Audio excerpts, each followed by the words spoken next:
Hey Bunnies, welcome to the Developer Diary, episode 9, I believe. So I'm going to try something a bit different today. I recorded a game design session previously with no audio, and I'm just going to narrate over it. I got like all the kind of big plot points that I had recording it. It was a 2-hour video, so it's longer than the other ones.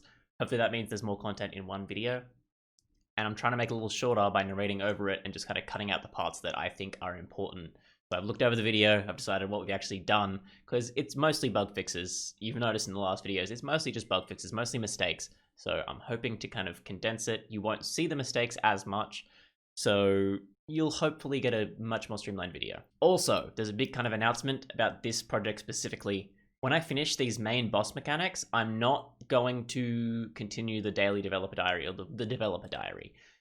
It's going to still be a developer diary, but it will be monthly. And I'm basically going to write down all of the progress I've made on the thing. And I'm going to play the game or play a semblance of the game. I'm not going to show you everything because that's when I can hide some of my ideas that I think will make the game as terrifying as I want it to be. So basically I'll list all the improvements, bug fixes, and I'll read them all out to you, the ones that I am allowing you guys to see. So then I don't have to record myself programming for 2 hours and watch through it, and you guys can get as much content and as much information as you want. Because the current kind of video system, this recording 2 hours of video, it doesn't work really well. And it's the same reason, I don't know if you've noticed, but I haven't been uploading videos as much. And to the issue there is, I feel like I need to give you guys content.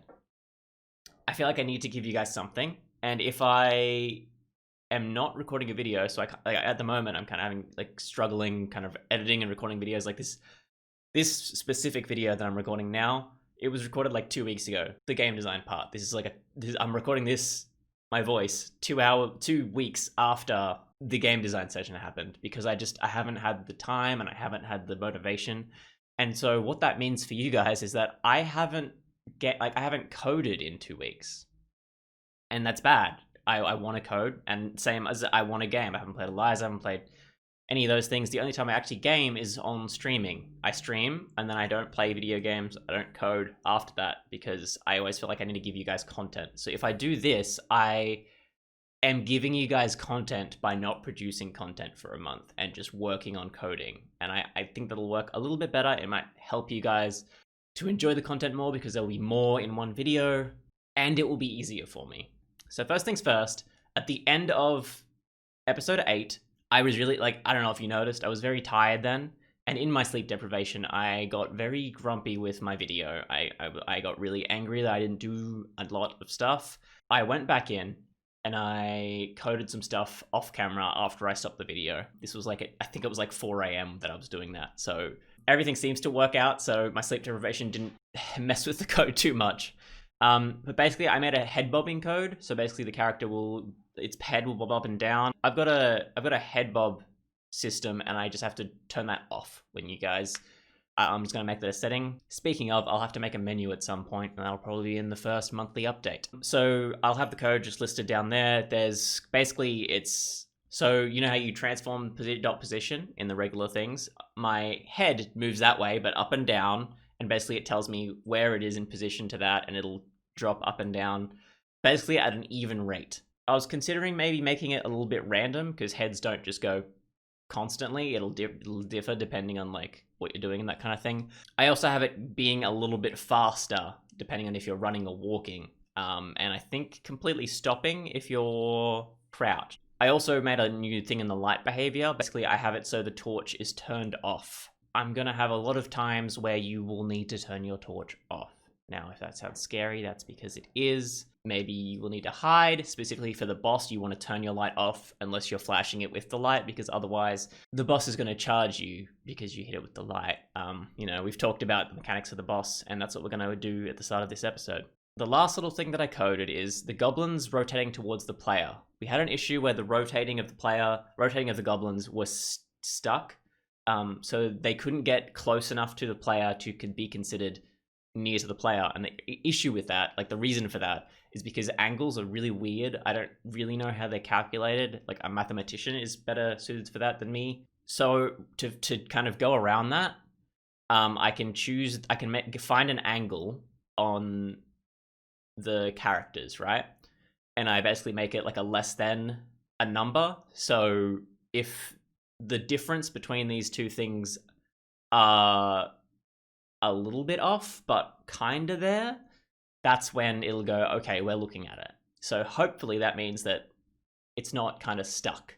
Because the issue is I made it so when they have to look at the player before they actually attack the player.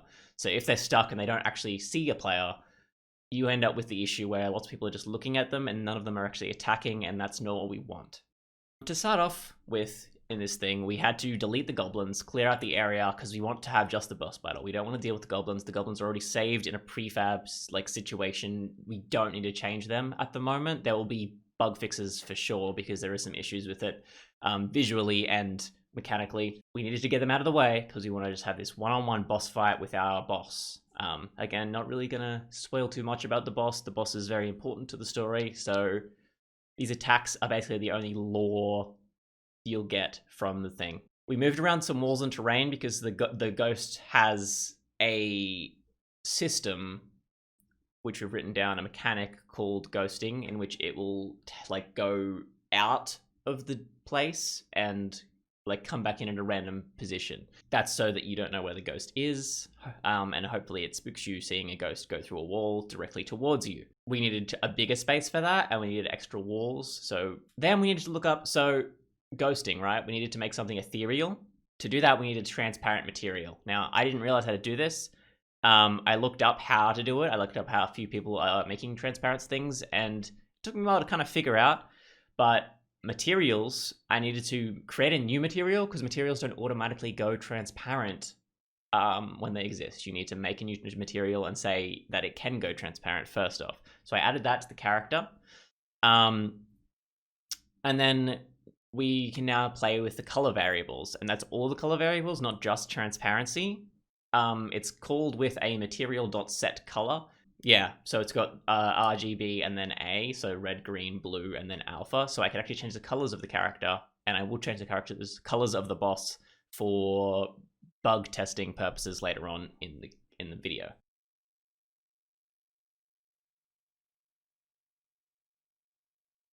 So before we start with the actual state changing on the character, I wanted to say that I forgot to code in the attacks in our attack functions. If you remember when we made the boss behavior, we added all of the functions for the different attacks separately. I forgot. I just completely forgot. I'm going to, in the next video, add the attacks to those things, and it might actually make it easier in the future. I don't know how I missed it for 2 hours. I forgot that it was there. But to begin with, I changed our fear function. If you remember the fear function on the goblins, we had to send stuff to different goblins. We had to send stuff to the initial goblin, and we had to figure out if it's a light or if it's a goblin telling another goblin something. So I changed this fear function, and I needed it to decide when the light will hurt the enemy and when the light will make the enemy attack the player. So if you remember, our character can only be hurt when it's physically there. If it's a ghost, it will attack. If it's not a ghost, it will be hurt. If we attack when it's transparent, it will do damage to us. To do this, we added a boolean, and we called that ST attack. Can't remember why I called it ST attack, maybe state attack or something, I don't know. This ST attack boolean basically becomes true if we shine a light at the boss while it's invisible, transparent. That's where we start our attack. When that's true, it's an attack time. In the update function, I added an if statement. So basically, the if statement is if ST attack is true, the if statement uses the same code as the goblin handler to move towards the player. So if you remember transform.position, and then you put your position and the player's position, that's the same system that's working with that. But the difference is it moves a lot faster. The goblins move slowly. They kind of like, in the future, I'll make it so they kind of like hobble towards you, not like run. But the ghost is, of course, a ghost. It's going to float. It's going to be fast because it has no resistance. So it's going to run directly at the player. It's essentially going to be a jump scare, but you will see it happening before it jump scares. So it's probably not going to be as jump scary unless you don't know what's going on. So when it reaches the player, I need to find a way to make it teleport away from the player again. So to start with that, we used the starting position of the boss. So basically, when it hits the person, it'll go, okay, I've damaged the person. I'm going back where I started. Now, it worked, but the issue with that is that it'll go back to exactly where it started. So what that means is your character can just continuously shine a light in the place where it started, and it will keep damaging the thing, and it's essentially gets spawn locked. There's a few issues with that. One is that the boss fight will be very, very easy. It won't be scary. Like, you want it to be terrifying, you want it to be difficult, and to do that, we needed it to be a little bit less than that, a little bit less exploitable, I guess. I realized I needed something extremely specific. I needed it to spawn in a radius, not too far away from the player, but not too close to the player that it just appears in their face and makes it really difficult. Now, I found two different functions that help with that. So there's a random dot inside unit circle, and there's a random dot inside unit sphere. Now, by the names, I'm sure you can tell it's a random number. Random inside unit circle is a circle, so it's 2D. It's the X and Y coordinates randomized. Then there's random dot inside unit sphere, which is obviously X, Y, Z coordinates randomized. So the issue with that is that X, Y are not the coordinates we need. X, Y, Z, also not the coordinates we need. We need X and Z only. So there was a way, I'm sure, to use project on plane, which we've used previously in the series. I couldn't figure it out for some reason. It could have just been that it was late. It could have been that I haven't coded in a while, but whatever that reason is, maybe you can figure it out in the comments. Tell me how to do project on a plane. The code's obviously up on what I did use, and you can kind of go, okay, how do I fix that? But I found a way that it does work, so I'll just use that. All I did was I copied the X and Y coordinates from the random.InsideUnit circle, and I basically copied them. So X was in the X coordinate of the boss, and Z was in Y was in the Z coordinate of the boss. And then the Y coordinate stayed the same, so it didn't actually move at any point. Then all that happens is at a random place around the circle of the player. So I use the player's transform to figure out where the center of the circle is. So that means that the boss will always spawn around the player regardless of where the player is. That might be an issue. In the future, I might have a point. So I'll have a boss room, basically is the point. I'll have a boss room where the boss is and the boss fights. So I think to make that easier, instead of spawning around the player, I might have it spawn from the center of the boss area so that it'll spawn further away from the player, but still like in the circle, in the spawn. We'll decide that later on. Maybe leave a comment if you decide, if you have an idea. Okay, so after spawning around the circle and all that kind of stuff, I decided to go, okay, let's check our checklist, let's see what we've done. And I realized that invulnerability when the ethereal and charging boxes is pretty much complete, essentially invulnerable all the time, and it already teleports when it gets to, like, when it charges and stuff like that. So the light doesn't actually hurt it, it will just kind of make it charge.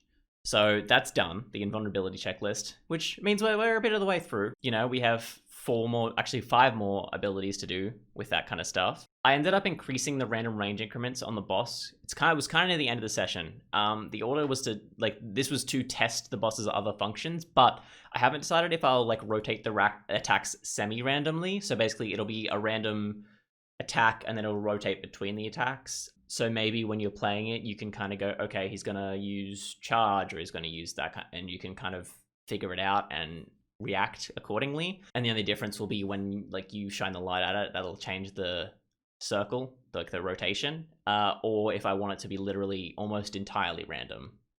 We'll figure that out as we get further along in the project, I think. Kind of decide what's the best option. Now, I did have trouble coding in the random range and the color changes and that kind of thing, and it was almost entirely because I didn't comment my code well enough. I would like to say right now, make sure you comment your code. Make sure you add variables and functions that are named correctly so you can look at them and go, okay, I know what this does. Because if you don't do that, you will get confused about your own code. Even if you've written it, even if you're like, oh, I wrote this and no one else is going to look at it, it'll be fine. It won't be fine. You'll forget. It might take a year. Might take a day. You don't know. And when it happens, you have nothing to fall back on to fix this. You have to figure it out from day one once again. And you don't want to do that. And also, if all else fails, you should write a log, like another sheet of thing that says, like, these are the things that I'm doing before it was last working. So you test the project, see if it works, and then go, okay, now I'll write a log detailing what I'm doing since my last thing, and even saving all of the code in a separate kind of backup. So you can go, okay, I'll reset because something went wrong and I don't know what it is. I always have this issue. I don't do it. I don't do any of these things that I'm telling you to do, but it's been hell every time I've done it. So please think about doing that. It's on you now. Near the end, I use the teleporting in a radius around the player code again. So when it's physical and I shine a light at it, it gets damaged. Now I want some physical thing to happen to it when it's damaged. So basically I'll make it react animation wise, or particles will come out.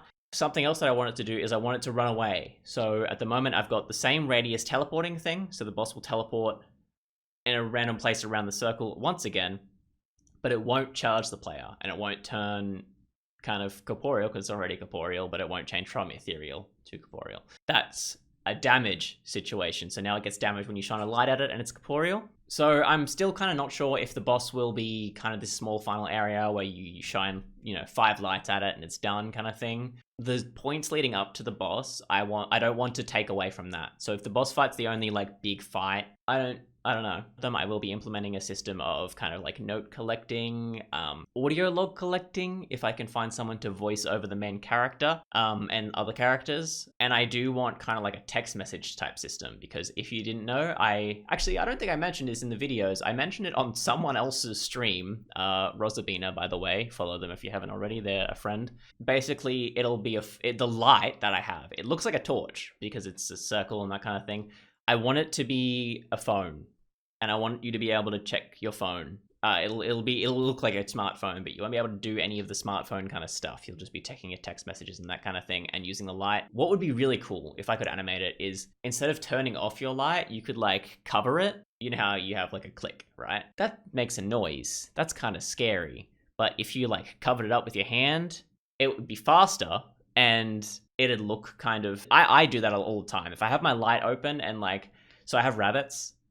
Surprise, surprise. If I am walking past them, my light will wake them up. So I cover my light when I'm walking past them because it tends to wake them up and they get stressed as hell. So I do just cover the light instead of turning it off, because that's, I have to open up the light switch and turn it off on my phone. I won't have a battery on the phone. Mechanically, there is a reason. I don't think torch batteries and stuff kind of things are a really good implementation on a horror game. Resource management is a thing that's kind of a scary aspect, specifically Resident Evil, I think, kind of pioneered that resource gathering, scaring you because you're oh, I only have 10 bullets. What can I do now? I'm stuck kind of thing.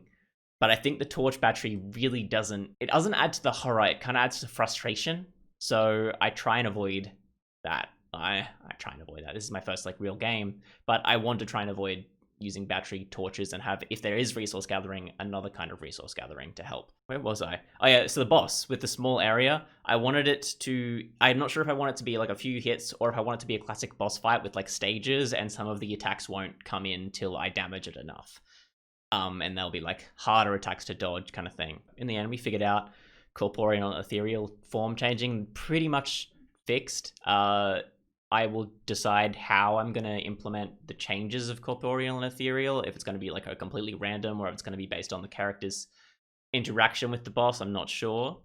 So that it will turn invisible at random times. The boss will charge the player when the player lights it up, which is good. It also randomly spawns around the place when you shine a light on it when it's physical. So I did put a question mark at the end of the charging checkbox because it's still missing a few things. Specifically, I wrote in that it would stop when you shine a light on it, and it will take a few steps back before running at you. I think that would be a really scary thing. If you shine a light on it and then it just kind of stops and kind of backs away a little bit. Firstly, because if it's looking at you, it looks like it's backing away because there's something behind you, which is terrifying. But also, if it backs up and then just charges at you full speed, I think that'll be really good. To finish this off, I just kind of wanted to say that a lot of the horror in horror games are in its atmosphere. I know almost every Let's Player says that. If the sound's not right, if the kind of visuals are not right, the game is not scary. It's not a horror game. It's a horror. It's adjacent to a horror game. It's you can tell that they're trying, but they didn't finish it. So at the moment, it doesn't look scary what I'm doing, right? It's a square moving towards me. But even though it doesn't look terrifying yet. Okay, so like imagine these small, well, not small actually, imagine these huge creatures essentially. My idea for them is that they're going to be like the goblins are going to be basically like tall as hell, like 6 foot, 7 foot, like almost as tall as like a tall man, right? And then I want them to be hunched over, so they look really small, but when they attack you, they kind of unfurl and are these huge creatures kind of thing. So it's basically these balls of like meat. So imagine these things huddled in this corner, and then like your light shines off them. You see like kind of like a red tint on their eyes, or I'm not kind of. I think it's usually a yellow tint, right? Or like a white or a yellow tint shining off creatures' eyes in the night. I do want to do that, but I don't know how to do that yet. Yeah, but how terrifying would that be? And like imagine kind of this shrieking banshee flying into your face, just screaming after you like shine a light at. So thanks for watching, bunnies. Consider joining the den. I upload videos super infrequently on YouTube at the moment. I'm doing gameplays, programming tutorials, and sometimes I'm doing collabs. I want to do more. If any YouTubers want to meet up, specifically Australian ones, but I can play games with Americans too. I have the internet to handle it. It'll just be a little bit laggier. I also stream Let's Plays almost every day on Twitch. Mostly like Call of Duty, but sometimes other games, Oxygen included, Path of Exile, sometimes Minecraft. And we do a Jackbox party Saturday nights, which is always fun. So that's where most of my time has been lately, because YouTube doesn't really want people to make money off content, specifically gaming content. So if you actually want to support specifically this game, but all of my other content, if you subscribe or tip me on Twitch, you know, it could be the difference between me never doing YouTube again and doing YouTube full time. I have other things to do with my time, but if you guys are tipping me and that kind of thing, I can afford to keep going on this kind of stuff. Even if you like come in and watch Twitch for a little bit, it really helps. Just like ad revenue type stuff, but also Twitch is run by viewers. So if there are more viewers in a Twitch stream, it will attract more people to my stream because they will see that I have people watching. It ramps up exponentially the more viewers that are there. So if you want, you can just jump into the thing whenever you have free time. You don't even have to really comment. I don't mind lurkers. So if you jump in, just have the stream going in the background even, it helps a lot. Because yeah, I do love making videos on YouTube, specifically these kinds of videos where I'm talking about things I enjoy, but Twitch is kind of the only way I can support myself at this thing. So yeah, please like, comment, and subscribe if you enjoy, and I'll see you guys in the next video. Bunny out.